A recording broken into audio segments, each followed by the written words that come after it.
Chaque année, c'est ici que cette centrale rejette jusqu'à 1,2 milliard de mètres cubes d'eau douce, soit plus de 300 000 piscines olympiques dans l'étang de Berre. On est devant un exemple parfait, malheureusement, de gaspillage d'eau, et en grosse quantité. L'eau doit être réutilisée. Arrêtons de la considérer comme un déchet, parce qu'ici, quand elle arrive, c'est un déchet. Qui plus est, un déchet polluant. L'eau, on en a besoin, l'eau c'est la vie, il faut qu'on l'utilise ailleurs. Justement, à quelques kilomètres de là, la terre montre déjà des signes de sécheresse. On voit bien quand même que ton foin, il a manqué d'eau parce que les années sont petits. Avec la canicule l'été dernier, Gilbert a perdu près de 10% de sa production de foin.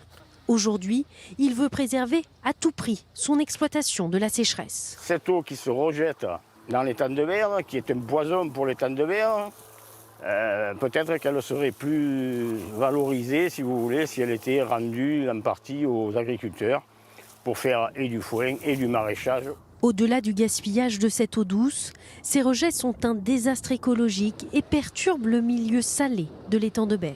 L'eau de la Durance arrive par ces 3 canalisations, passe par la centrale, est turbinée pour produire de l'électricité et enfin se jette ici dans l'étang. Et il n'y a plus de production, si vous voulez, de certains poissons comme les dorades, les loups, qui pendant un moment ont disparu.